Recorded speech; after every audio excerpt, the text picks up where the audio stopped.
আসসালামু আলাইকুম। আমি তুলি, মম তুলি লাইফস্টাইল ব্লগে আপনাদের জানাই স্বাগতম।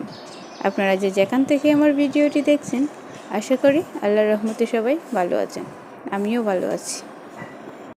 সকালে ঘুম থেকে উঠেই দেখে ফুফু চলে এসেছেন গরজারো দিতে। উনি হচ্ছেন আমার মায়ের হেল্পিং হ্যান্ড।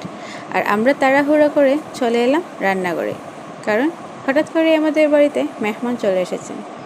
তাই সবাই মিলে একসাথে হাতে হাত রেখে কাজ করছি। আজকের রান্নায় খুব তাড়াহুড়া ছিল, তাই আপনাদের সাথে সব রান্নার ভিডিও ভালোভাবে শেয়ার করতে পারিনি, কারণ মেহমানের একটা জায়গায় যাওয়ার কথা, তাই ওনারও অনেক তাড়া ছিল। তাই সবাই একসাথে মিলেই কাজগুলো দ্রুত করে নিয়েছিলাম। আর মেহমান হলেন আমার হাজব্যান্ড। হঠাৎই উনি ওনার মেয়েকে দেখার জন্য চলে এলেন আমাদের বাড়িতে। আর আমার মেয়ে তোর বাবাকে পেয়ে ভীষণ খুশি, ও যেন হাতে ছাদ পেয়েছে।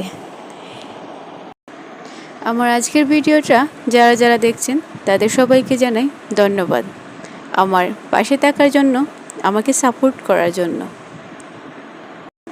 আর আমার আজকের ভিডিওটা যদি আপনাদের ভালো লেগে থাকে তাহলে প্লিজ একটা সাবস্ক্রাইব করে দেবেন, আর পাশে থাকা বেল আইকনটি বাজিয়ে দিবেন। আর আজকের সম্পূর্ণ ব্লগটা কেমন হলো কমেন্টে জানিয়ে দেবেন। লাইক, কমেন্ট, শেয়ার দিয়ে পাশে থাকবেন। আমার আগের একটা ভিডিওটিতে আমি হোমমেড সেরেলাক্সের কিছু ভিডিও আপনাদের সাথে শেয়ার করেছিলাম। কমেন্টে অনেকেই আবার হোমমেড সেরেলাক্সের রেসিপি চেয়েছেন। ইনশাল্লাহ আমার নতুন কোনো একটা ব্লগে হোমমেড সেরেলাক্সের রেসিপি নিয়ে আসবো, আর সেটা কীভাবে বাচ্চাদের বানিয়ে খাওয়াতে হয় সেটাও আপনাদের সাথে শেয়ার করব ইনশাল্লাহ। আজকের গরুর গোশতটা আলু দিয়ে রান্না করেছি, কারণ আমার বাবা আলু দিয়ে গরুর গোশত খেতে অনেক পছন্দ করেন।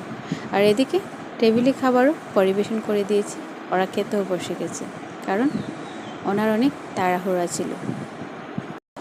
ওরা শালাদুলাভাই একসাথে খেতে বসেছে আর বলছে আমাদের জন্য নাকি ওরা খেতে পারছে না। আর খাবারের একদম শেষের দিকে আম্মা আরও একটা তরকারি নিয়ে এসেছেন, কারণ ওদের তাড়াহুড়ার জন্য সব খাবার একসাথে পরিবেশন করতে পারিনি। আমার ভাই খাচ্ছিল আর আমাকে বলছিল আমার খাবারটা তোর ভিডিওতে খুব ভালো করে রেকর্ড করে নি। আমিও ওর সাথে মজা করে রেকর্ড করে নিলাম ওর খাবারটা। আর আমার আজকের ভিডিওটা এই পর্যন্তই। সবাই ভালো থাকবেন, সুস্থ থাকবেন। আল্লাহ হাফেজ।